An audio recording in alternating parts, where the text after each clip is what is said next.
Hey guys, coming at you with another video today. We're gonna go with who I believe are the best unranked contenders in each division. I'm gonna have a couple for each division, some with more, some with less. I'll probably isolate one who I think is the best, maybe becoming champ in the future or best for this year, maybe something along those lines. But yeah, so with that. We'll start with flyweight. Now, I don't know much about a lot of these new flyweight contenders. Flyweight right now is in an amazing spot. Yeah, we can see what we got there. A lot of great top contenders. Minus this guy. But yeah, start off with Andre Lima. Now, if we have a look at it, he's a dangerous striker at flyweight. He's had a few fights in the UFC. We'll see what he's got. Yeah, undefeated, 4 fights for 2024. Only fought once last year. I'm not sure why he's not fighting. Don't know. I honestly do not know much about this dude, if I'm being honest. But yeah, had some. Oh, Mitch Raposo. No, I do. Mitch, Ultimate Fighter 29. I think I remember this fight. Something like that. Dos Anjos. Sub Barres, yeah. Hasn't had any knockouts in the UFC yet, which, from what it says there, had a couple fights before the UFC where he got some knockouts. But yeah, another flyweight contender. Alden Correa, and 12-3 right now. 2 fights in the UFC. 1 knockout, 1 decision. Honestly, don't know much about the dude, if I'm being honest, but from what I've seen, it's looking pretty good. Knockouts, finished, subs. Another one. This dude. Alan Nascimento. There we go. He's had a lot of injuries, unfortunately. So, had a lot of cancellations. Most recent fight was Cody Durden on, I believe, was it Dan Hooker card? Yeah, I think it was the Dan Hooker Armin Sarukian card. But yeah, sub Cody. Cody, I mean, it's not gonna. Cody isn't great, so. But yeah, he's just had a lot of fights cancelled, which is probably why he's not fighting as much. So, this dude, when he does fight, when he is showing up, is right. Oh no, sorry, it was the Steve Garcia card, from what I've just seen here. But yeah, solid fighter, just a lot of fights cancelled. Good submission artist. Oh, there we go. Proving my point. 15 subs. 12 first round finishes. He's probably one of the better contenders at flyweight. Him or Andre. But if he can stay healthy, this dude definitely can be a highly ranked prospect. Moving on to bantamweight. Get my notes up here.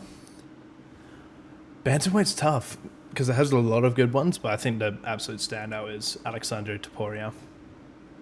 We all know who he is. Had his first fight against Colby Thickness, fellow Aussie. It's probably not going to age well. Colby's alright. Colby's not bad. But yeah, I think Alexandre, getting all that experience, probably would have been highly ranked by now if he didn't help to stop Topuria, his brother, become champ. So, but yeah, definitely could see him being highly ranked this year. Colby, and then Al Makan, yeah. 2 very dominant decisions. Very good grappler, very good striker. Speaking of a fellow Aussie, when this dude comes back, be ready. Be ready for the Cody Haddon return. He's had 1 fight in the UFC. He had a Contender Series fight as well. Beat Agueta. I believe Agueta was also on the Tough 29. A lot of Volk things happening here. But yeah, Cody's very good. Just a lot of injuries, man. It's really unfortunate, but hopefully he gets the fight maybe sometime midway through the year. That's what I'm hoping for, at least. But yeah, Cody, not Colby. I'm not having Colby on this list. I'm sorry, Colby. Definitely a few more Aussies coming up, though. If you know, you know. Another one. Why they all scroll down? Fareed Basharam, decision merchant, but he's good. His most recent fight against Matsumoto in UFC Houston. Yes, Houston, close. Believe this dude was on short notice. Mexican dude, I believe, right? Or was that his brother? But his brother just got cut, so, which is a little bit strange. But yeah, these boys are decision motions. Fareed, very, very dominant though. Maybe not dominant. Knows how to grapple, knows how to hold you. Yeah, another one who we all thought, I'm going to leave Malcolm off the list. I'll leave Malcolm off the list because I don't think he's going to fight too much this year. He's got good potential, but I'm going to leave him off the list for now. Ethan Ewing. Massive upset against Wellmaker. I think in the Aussie bookies, he was a plus 750 underdog. Something crazy. He had fought a few days prior before fighting Malcolm Wellmaker. He did get dropped. Against Malcolm. But then he came back because Malcolm was trying to aura farm him. And then, yeah, got that win. Very impressive. The Drew Drobo bantamweight got that absolute chin on him. But yeah, Malcolm Wellmaker, he's got a fight coming up against... God, my monitor quality is awful. Estevan? I think so. But yeah, fight in April. Should do well. We'll break that fight down later. Another one, not in the UFC yet. Oh, he could be. I couldn't really find his UFC page. Dania. So we're going to go to Tapology. Dania Chubek Alu. I could have sworn this dude was in the UFC. I thought he was, but it's on the regional scene right now. Had a fight this year in Black Combat. But yeah, from what I've seen, I think I saw a TikTok highlight of this dude. Something like that. But I could have also sworn he was in the UFC already. Maybe I'm getting him confused. But yeah, what I've seen on his TikTok highlights, looking pretty legit. Now we'll move on to featherweight. So I think, yeah, the best bantamweight contender, Alexander Topuria, should be in that low rankings by the end of the year. Maybe give him a Marcus McGee. Maybe not a Peyton. Yeah, McGee. I think maybe Marcus McGee. You could probably shoot him up pretty fast. He'll probably tear through some of those lower ranked guys. Featherweight. I've only got two here, but I've got my boy Jose Delgado, one of my absolute favorite fighters right now. Super underrated. Not underrated, but super. He's a super high output fighter. He's on that. He's similar caliber to Van on that high output. I think he lands about 8 significant strikes per minute. Sorry, another sip. But yeah, Jose, just a very good fighter, very skilled in the stand-up. Says 4 submission wins. I haven't seen too much of his grappling, I'll be honest, but yeah, had some really good knockouts early on. This is when I got put onto Delgado. That knee in less than 30 seconds. And absolutely robbed against Nathaniel Wood. I don't know how they scored that for Nathaniel Wood at all. But he is going to, March 15th next week, he's gonna kill Andre Philly and retire that man. Remember this guy's name, Jose Miguel Delgado. Yeah, just a very good striker. Great knees. What is it, the jab or is it the overhand? Jab, overhand, hooks, fucking whatever he wants. Kicks. Very good fighter. And another one fighting in the next 2 weeks, Luke Riley. Of course, the co-main event for UFC London. Probably shouldn't be a co-main event, but this kid's good. He's very good. First fight, I think most of us would have seen his first fight. Pretty dominant against Grad. But yeah, from what we've seen so far, very, very solid striker. Probably has some grappling in there. I haven't seen much of it, I'll be honest. It's kind of a blur, his most recent fight. But yeah, I've only got 2 featherweight contenders. I still think Jose is probably the best unranked featherweight contender.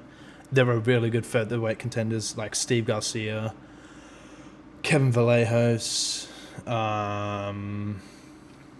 Yeah. A lot of good guys. Oh, Melk Costa. How could I forget? But yeah. A lot of good things going to happen in featherweight over these next few years. Definitely going to become a really exciting division again. It's always been exciting, but still gonna keep going. Lightweight, I've got about, you could say 5. I think it's about 4, just because one guy, you might know him. We'll talk about him at the end, but I think the best, let's say, Delgado best featherweight, and then best lightweight. You know this is coming. Quillin, our boy Quillin, the minority slayer, the GOAT. Win by whatever he wants. Very, very solid grappling. Very good striking. We don't even have to question striking. The grappling's interesting because he sometimes struggles with takedowns. For example, against Nashrat in that UFC 321 bout, and then obviously he killed him, slept him for 5 minutes, but was struggling. He was just a really obvious tell. His arms just go really wide when he's going for a takedown. It's pretty obvious, so you can just like push him away and then get off it. But in that fight against that race, you know what I'm talking about though. Ashmoz, lots of takedowns in that fight. Don't know why it's not loading. I've got that stupid thing in the middle. Great, but yeah, he's technically got one punch knockout power. He's got that, but yeah, very, very good grappler. Sub Malarkey. He's had some one hit KOs against Jubilee and Nashrat. I'm excited for what's... I don't know who's next. Maybe... Might sound weird, but maybe a Bobby Green. Maybe a Drew Dober even. After... it's March 8th today, so... Yeah. Or maybe a low-ranked contender. I believe Torres is booked. So maybe Fares Ziam, just to break him into that rankings. Benil's booked. Torres is booked. Is Chandler... Chandler's probably 12 or 13, right? Chandler's 13. So, yeah. And I want him to stay active.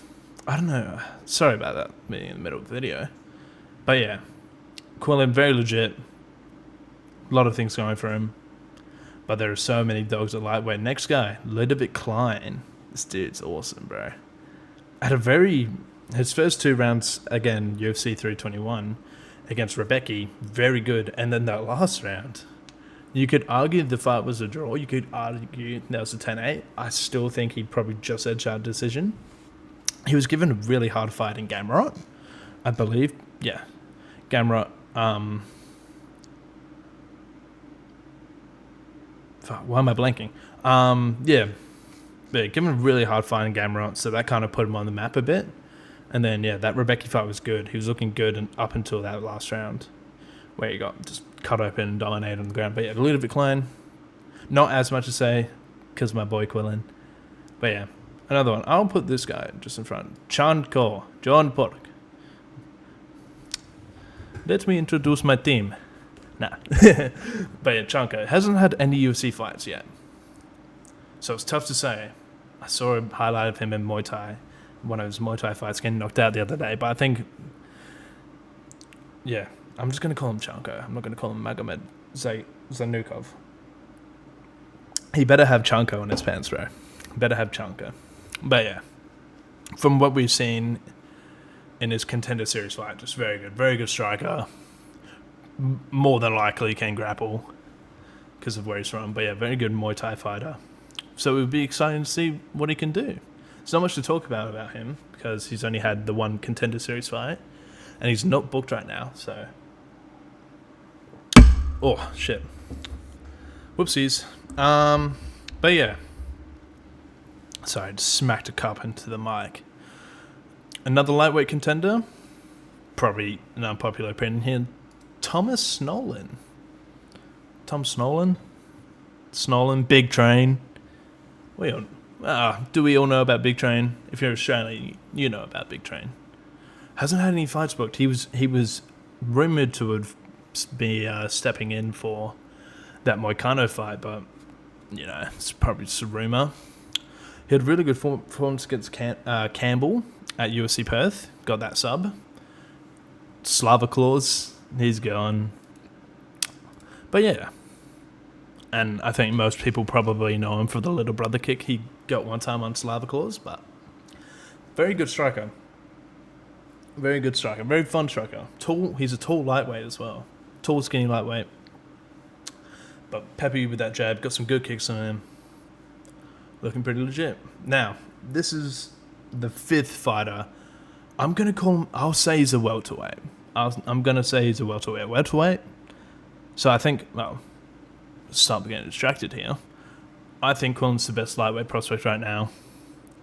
I could be missing someone, but that's what I'm thinking. That's all I'm thinking of right now. Quillen. So this guy, lightweight, welterweight. You know, he's on the phone background.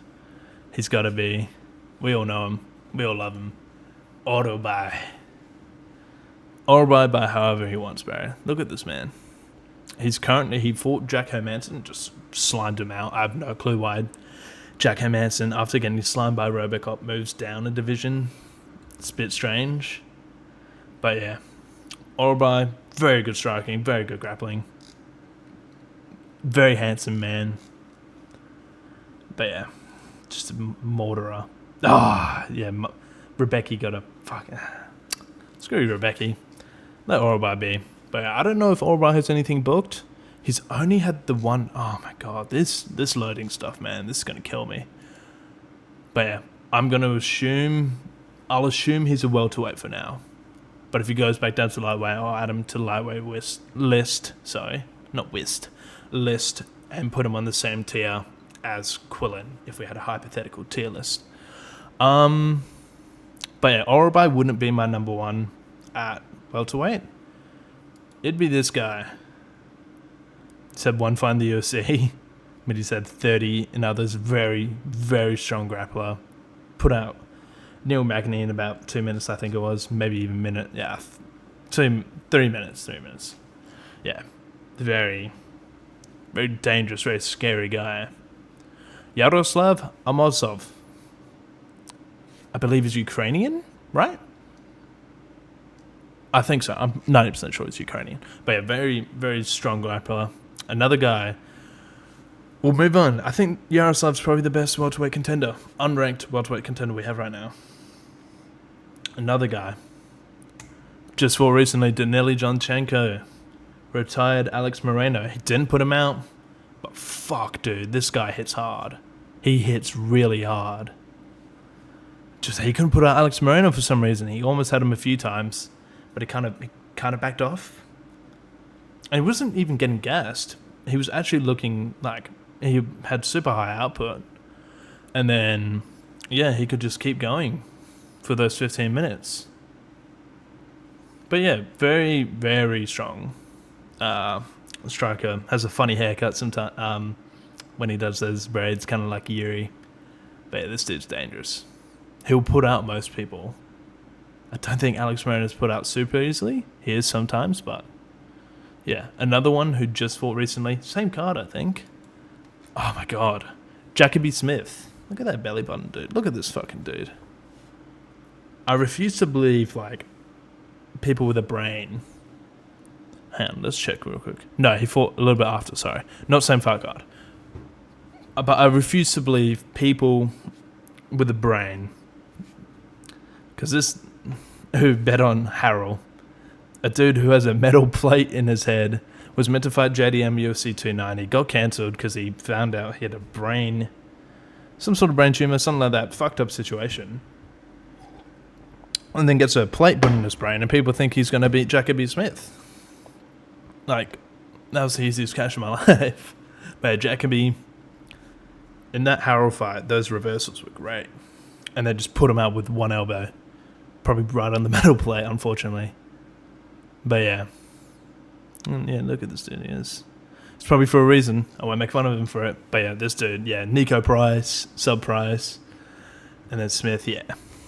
Yeah. This dude's pretty legit. Oh, hang on. I've actually just thought of someone for... I'll come back to it at lightweight.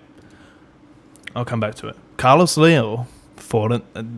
You might notice a pattern. These dudes have fought all pretty recently, but yeah, Carlos Leal put on an absolute performance. This was a sick fight. I know he has that. I know he has this loss over Salikov on that Whitaker fight night. And he also put up Morano. But yeah, I mean, this dude could be juicing. Look at these. Look at all these pimples, man. He could be very well juicing. But yeah, Carlos Leal, very legit, very strong striker. While I'm thinking about it, let's quickly do this because I've just thought of another prospect. Maybe a little recency bias, and he's also going to fight the next week, another lightweight contender. Oh, you know what it was. You'll see who I'm typing up here. Elijah Smith got a slam KO. I don't know. Alright, we'll just put it up here. Yeah, got a slam KO victory. Should have been knocked out of the year, in my opinion. But yeah, this dude's pretty legit. I'll quickly just brief over him. He's fighting Soo Young Yu. That's a fucking dumb name. That's awesome. He's definitely Korean. But yeah, fighting Soo Young Yu. I've got this dude to probably win by, I think, a crafty decision. But yeah, look at, 75, 76. Oh, Aaron Tao. He fought Aaron Tao. Yeah, super even there. And then, 37 owed this dude. Yeah, Elijah Smith. Just while I was thinking about it. Hopefully, we'll jump back to Jacoby Smith, hopefully. Oh! We'll reveal middleweight. But yeah, I think the best welterweight contender is Yaroslav Amosov. We'll move on to middleweight. I haven't seen too many discussions about this dude, Basangar Susakayev, but we all know him for stepping in 4 days' notice after his contender series. Very good grappler, very strong striker. Only has one submission win, which was his first UFC fight. But Basangar, he's so calm in the octagon. It's ridiculous. He kept nutshotting this dude. Makon Nico. I'm so bad with names. I'm sorry, guys. But yeah, then he absolutely just dropped him, spun his jaw. But Basangar got some good things coming from this year. Now, who I think a lot of people would have as their middleweight contender is Ateba Gautier. Just, if this dude doesn't pop, I will be shocked. But yeah, he's killed everyone he saw, except for his most recent fight, which was against Puliev. He was trying to aura farm this dude. First punch he threw in the first round, he dropped him, and then he was just like, nah, you get up, bro. You get up. You're fine. I'll put you out. But yeah, he couldn't put out Pulaev, which is interesting. I still think he should fight maybe someone like a Marvin Vettori. Or if you just want to shoot this dude up to the fucking rankings, maybe a Nikita Krylov, a Roman Dolodzi. But yeah, he's also very durable. He was eating a lot of body kicks from Pulaev, who... that's a bad word for it. He was just, smacking him in the body. I was going to say whipping, but if you try to whip this dude, I think you're going to cop one. But yeah, can eat a lot of shots and has a pretty solid gas tank. We've never seen him in a 3-rounder. We've never seen him pass like 4 minutes in the first fucking round. But yeah, solid gas tank, not terrible. Considering he's just copping shots to the body, it's probably also wearing out his gas tank. Yeah, very, very solid. I think a lot of people would have had this guy as their best middleweight contender, but I still think it's Basangar. We'll move on to another very legit one. Mansour Abdul Malik. Fight coming up soon. This dude's dangerous. I know that Brundage fight was a little weird, but fuck, dude. This pissed me off. I had him by knockout against Tricoli, and then he standing guillotines him, because why not? He's very tall. I think he's about 6'2", 6'3", middleweight. But yeah, very, very good striker. Lots of power in the hands. Can stand and gilly people for fun. Never seen decision. Yeah, it's a very dangerous guy. Another one, little bias here. Cammy Ralston. Hello, Cameron. Sorry, that was horrible. But yeah, Cam, he's had his first 2 fights, he fought Torres Finney in the Contender Series and lost that. But Finney's just a brick, bro. He's an absolute wrestler, which Cam wasn't really prepared for.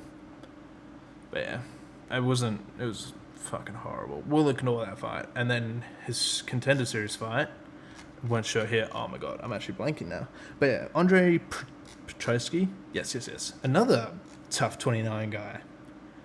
But yeah, knocked out Petroski pretty fast. And then Cody Brundage, didn't look incredible against Cody. He should be looking good against Cody. Like, he was getting just that chin. I'm probably describing it horribly. That his mullet was pretty interesting as well. But yeah, that Brundage fight was looking alright, and then knocked him out, so that was good. But yeah, it was just getting caught a little bit on the feet, so he's definitely got holes in his games, things to work on. Maybe he fights UFC Perth, maybe we see a better Cam Rouse in there. I don't know who he fights, but yeah. And we'll move on to one more contender. I know he just fought recently. I know Wes Schultz is shit, but D Penis is explosive. He's girthy. He's I don't know, man. Too many penis jokes. Yeah, this dude's dangerous, bro. Not much we can say on him. He did beat Wes Schultz, who is an absolute can. Send Wes Schultz to the PFL. Send D Penis to the top of the rankings. But best contender, Basenga. We'll move on to light heavyweight. Who do we start with? We'll start with who I think is the best. Umar Sy. I know he has that loss to let me think. Hang on. We'll cheat. Alonzo Menifield, yes. I know he has that loss, but Umar Sy is very good. Strong power puncher, solid ground game. I think probably the best unranked contender at light heavyweight. Dustin Jacoby's been in the UFC for a while, and I know he's ranked now. He wouldn't really be a prospect, but yeah, Umar Sy, very good. Another pretty legit one, Iwo. We all witnessed his fight against Ibo Aslan. That was awesome. But yeah, just an absolute power puncher. That was the best, minute and a half I've ever seen. Just gets dropped again. He gets dropped, then he drops him, he gets dropped. Yeah, it was awesome. It's got a fight coming up in the next 2 weeks against Lane. Trying to think of who Lane is. I'm not really sure, but yeah. Anyway, yeah. Another bit of bias here. Navajo Sterling. Look, extremely durable. From what we see in the UFC, not really a knockout guy. Had 3 pretty solid decisions against Takos Tukos, fucking whatever his name, Islam and Gelato. Shout out Bedtime. But yeah, very durable. Okay, I think he was alright in the grappling department. But yeah, he had a couple of knockouts before coming into the UFC and his Contender Series. And then, yeah, very durable. I keep repeating, I'm sorry. But yeah, we haven't seen the knockout shot yet. I'm sure it's going to come soon. He's fighting, does that say March 29th? Against Lopez. Ooh, that'll be interesting. But yeah, probably could knock him out here. So I've got the same screen quality. I don't know why it's Lopez, yeah. And then another dude fought pretty recently, Billy Alenka. Hopefully killed off the last Tafa bro. Not a big fan of the Tafa bros. Subbed him. But yeah, Billy Alenka, he's fought Ibo Aslan. He was given a really tough fight and got scubbed first. And then, lost that one. Has had a couple of comeback fights. Subbed Justin. Not much I can say about the dude. Don't know too much about him, but yeah. Couple knockouts, couple subs. Now this is where it starts to get interesting here. Heavyweight, last division. So again, best is Umar Sai. Heavyweight, I've only got 3 men, and we probably know all 3 of these guys. Who's the best? I'll probably go with Mario Pinto. Pinto's good, man. Had some few fights in the UFC against Lane. Oh, Lane. Okay, so Lane was a heavyweight and it's dropping down to fight Navarro. But yeah, Pinto, very strong striker. Has a sub in his record. Might have been outside the UFC. He's on the brink of being ranked. But yeah, Pinto, very funny octagon interviews as well. But yeah, another heavyweight prospect who we'll all be saying is next up. And hey, Josh Okick. A very funny dude. Is he gonna beat Curtis Blades? Fuck no, he's not. He just dominated fucking Denzel Freeman. That wasn't even close. I might have had Denzel Freeman by knockout. And then Denzel Freeman gets knocked out by a fucking middle finger. Fucking hell. But yeah, he's not going to beat Curtis Blades. I have no clue why they're doing this to Curtis Blades. Rizvan Kuniev and then Josh Okick. He'll beat Okick by whatever he wants, really. But prove me wrong, Okick. Prove me wrong. He's good, but he's not ready for Curtis Blades yet. But if he does, give him the winner of Alex versus Garn. We need to talk about... I'm recording this after 326, and White House card did get announced. Spoilers, not super happy with it. But yeah. We'll move on to the last contender of the video. Big boy, Steven Asplund. I don't think he's winning his upcoming fight against Petrino. That's actually next week. There we go. But yeah, I don't think... Petrino's good. I think he's ranked number 15. So probably around that. Pinto. Petrino and Pinto. That's pretty interesting, having 2 guys. Yeah. But yeah, this dude lost to Denzel Freeman on the regional scene, so... He's had some good performances. Contender Series fight was good. Absolutely dominated Sharaf. Just beat him up against the cage. But yeah, no, I just don't... They're trying to rush up these heavyweight guys because it's such a shit division. It's so bad. Hopefully Alex can revive it. But yeah. Those are my best unranked prospects for every division. I know there's a lot of people. It's a long video. It's a good one to sit through, I guess. But yeah. Let me know what you guys think. Who have I missed out on? I guarantee I've missed out on someone. But trying to cover all bases here. And don't give me some fucking 12-0 dude fighting in fucking street beefs who's like the best welterweight contender. Don't give me that bullshit. Give me some good unranked UFC prospects.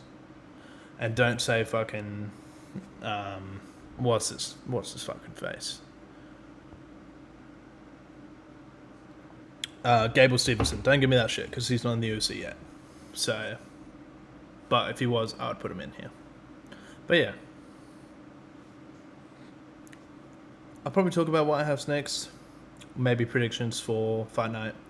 That video is probably going to come out in a day or 2. I'll be a bit late to the White House shit, but yeah. I'm very excited for this upcoming Fight Night.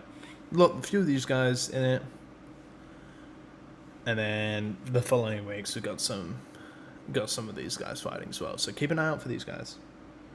And improve your new UFC knowledge. Yeah. Alright. Have a good day, guys.